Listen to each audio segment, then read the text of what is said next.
उत्तराखंड की विभिन्न बर्फीली चोटियों से निकलने के बाद जब गंगा नदी पहाड़ों को छोड़ मैदानों की ओर बढ़ती है तो सबसे पहले पहुंचती है ऋषिकेश में। नमस्कार दोस्तों, तो देवभूमि उत्तराखंड में आपका एक बार फिर से स्वागत है। यह उत्तराखंड की एक ऐसी सिटी है जो हिमालय की ओर जाने वाली सभी यात्राओं का मुख्य द्वार माना जाता है। यहाँ की हवाओं में भक्ति की गूंज हर गली में है और घंटियों की ध्वनि हर घाट, हर आश्रम और हर मंदिर के करीब सुनाई देती है, जो आपको स्पिरिचुअल पावर के साथ साथ मेंटली और फिजिकली स्ट्रांग करने का भी काम करते हैं और आप भक्ति में खो जाते हैं। यहाँ हर व्यक्ति भगवान की खोज में आते हैं और स्वयं की खोज कर वापस जाते हैं।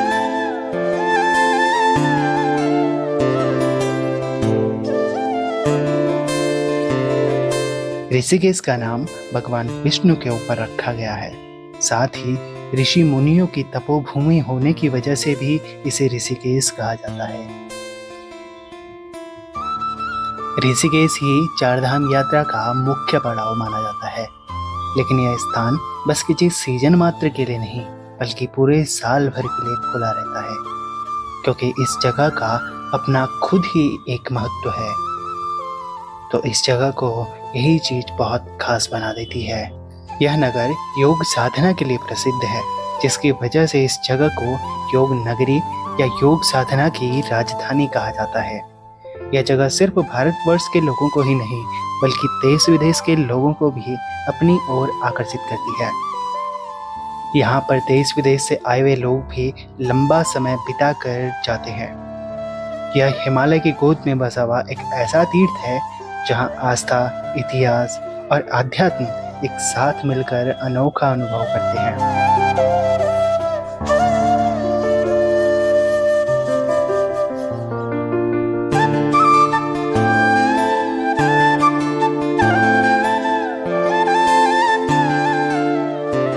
ऋषिकेश की सड़कें आपको अधिकतर समय भरी हुई ही मिलेंगी।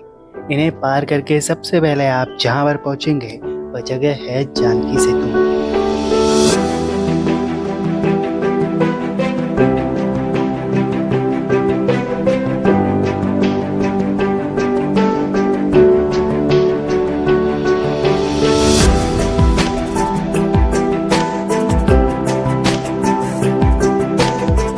यह पुल माता सीता को समर्पित है और इसका निर्माण 2020 में पूरा हुआ। 3 लेन का यह पुल आधुनिक इंजीनियरिंग का एक बेहतरीन उदाहरण है। एक लेन 2 व्हीलर्स के लिए है और बाकी की बची हुई 2 लेन पैदल मार्ग पे चलने वाले यात्रियों के लिए है। गंगा नदी के दोनों तटों को जोड़ने वाला यह पुल श्रद्धालुओं और पर्यटकों दोनों के लिए आस्था का और सुविधा का प्रतीक है। पुल के दोनों तरफ घाट हैं जहां पर श्रद्धालु स्नान कर रहे होते हैं। साथ ही सुंदर सा पैदल मार्ग है जहां पर आप शांति का अनुभव कर सकते हैं, वह भी इतनी भीड़ होने के बावजूद।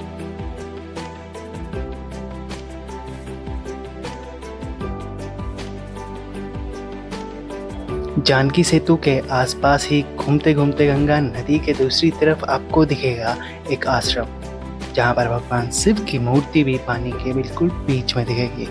इसे कहते हैं परमार्थ निकेतन।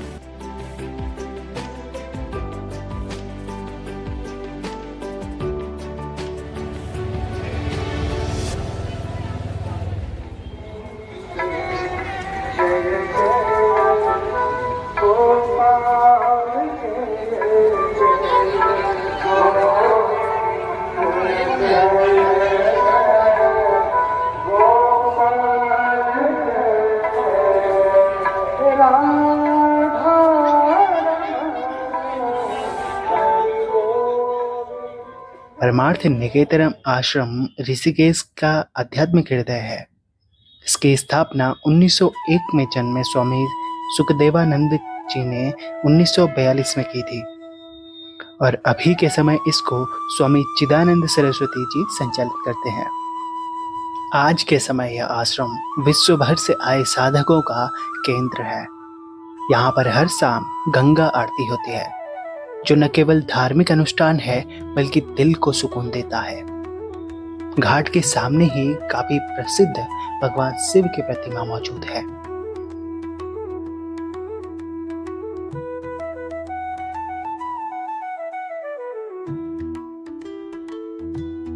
और एक तरफ भगवान हनुमान की भी प्रतिमा है, जिसे अपना सीना चीर कर भगवान श्री राम और माता सीता की छवि दिखाते हुए उकेरा गया है।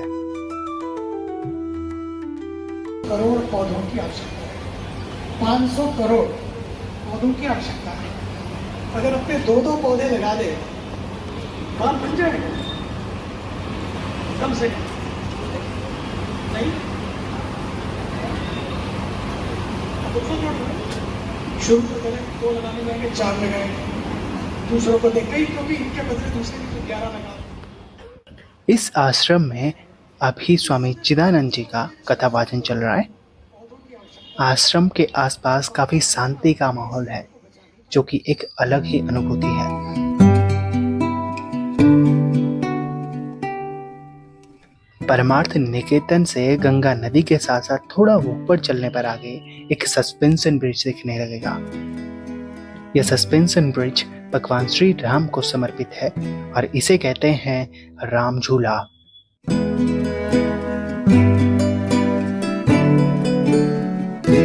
राम झूला लोहे की तारों से बना हुआ एक लटकता हुआ पुल है, जो 1986 में बनकर तैयार हुआ था। मान्यता है कि भगवान श्री राम ने यहाँ पर तपस्या की थी, तो यह स्थान उनकी उपस्थिति का साक्षी माना जाता है। ब्रिज के दोनों तरफ यहाँ पर घाट हैं। इवन पूरे ऋषिकेश में नदी के दोनों तरफ घाट मौजूद हैं। लोगों ने जीविका के लिए यहाँ पर अपने अपने तरीके से अपने काम जोड़े हुए हैं, जो उन्हें रोजगार प्रदान किए हुए हैं। यह सस्पेंशन ब्रिज पूरी तरह से दोनों तरफ बने हुए पिलर पर लगी इन तारों से जुड़ा हुआ है, जिसकी वजह से जब आप इस पर चलेंगे तो एक झूले की तरह हिलने लगेगा, जो कि एक थ्रिल या एडवेंचर का एहसास करवाता है। यह ऋषिकेश का दूसरा ऐसा पुल है जो ऋषिकेश के दोनों किनारों को जोड़ता है।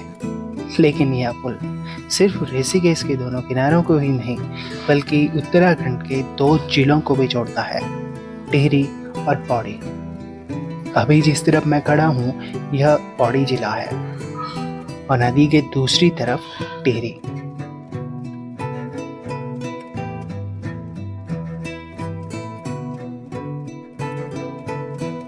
इसी तरह का एक और सस्पेंशन ब्रिज यहाँ पर मौजूद है, जो टिहरी और पौड़ी को जोड़ता है, यहाँ से लगभग 1.5 किलोमीटर आगे।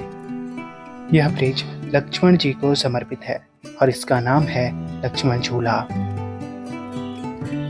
माना जाता है कि लक्ष्मण जी ने यहाँ पर गंगा नदी को पार करने के लिए जूट की रस्सियों से एक पुल बनाया था, जो समय के साथ बह गया। उसके बाद इसकी कहानी हमेशा के लिए अमर बनाने के लिए यहाँ पर एक और सस्पेंशन ब्रिज बनाया गया, जो कि यहाँ का सबसे पहला सस्पेंशन ब्रिज था और 1929 में इसको बनाया गया। लेकिन अब स्थिति इसके कमजोर होने की वजह से 2019 में इसको जनमानस के लिए बंद कर दिया गया।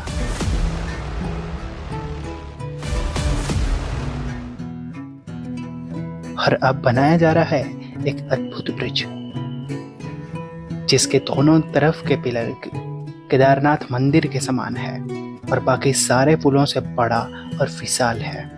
मतलब लक्ष्मण जी की कहानी हमेशा सदियों तक ऐसे ही चलती रहेगी। लक्ष्मण झूला के पास ही स्थित है 12 मंजिला लक्ष्मण मंदिर, जो ऋषिकेश के आइडेंटिटी इमेज के रूप में काम करता है। इसके ऊपरी मंजिल से लक्ष्मण झूला और आसपास के शहर के नज़ारे देखते ही बनते हैं। खैर, लक्ष्मण झूला अब काफी कुछ तैयार है। जिस दिन पूरी तरह से तैयार होगा फिर से आएंगे, फिर से देखेंगे, फिर से दिखाएंगे आपको भी।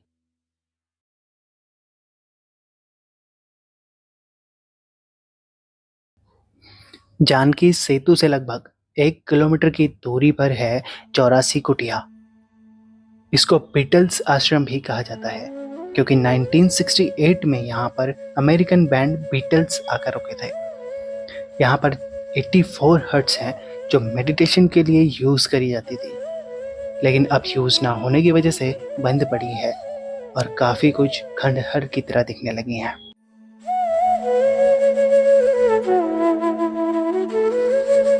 ऋषिकेश से लगभग 60 किलोमीटर की दूरी पर भगवान शिव का नीलकंठ मंदिर भी मौजूद है, जो कि स्वयं में ही एक अद्वितीय स्थान है। माना जाता है कि समुद्र मंथन के विष ग्रहण करने के बाद भगवान शिव ने यहीं पर आकर अपने आप को शांत किया। इसकी यात्रा का भी वीडियो हमारे YouTube चैनल पर है, जिसका आई लिंक ऊपर आ रहा होगा, यहाँ पर क्लिक आप करके देख सकते हैं। बाकी डिस्क्रिप्शन पे भी लिंक दे रहा हूँ, यहाँ से भी आप देख सकते हैं।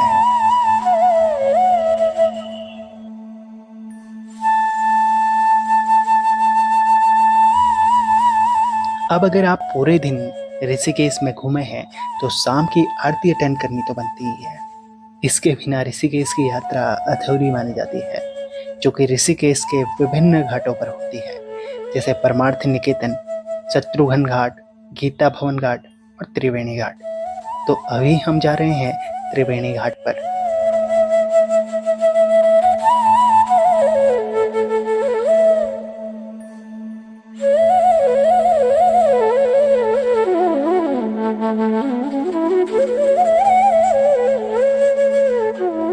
त्रिवेणी घाट माना जाता है कि यहाँ पर गंगा नदी के साथ अदृश्य रूप में यमुना और सरस्वती नदी मिलती हैं। यहाँ पर श्रद्धालु और पर्यटक सभी गंगा जी में डुबकी भी जरूर लगाते हैं। साथ ही शाम के समय जब आरती और मंत्रोच्चारण होता है तो मन को एक अध्यात्म ऊर्जा मिलती है, जो आपको पूरी तरह से भगवान की भक्ति की ओर झुका देता है। स्वयं की ही खोज हो जाती है और दिल, दिमाग, मस्तिष्क भगवान शिव और माँ गंगा को समर्पित हो जाता है।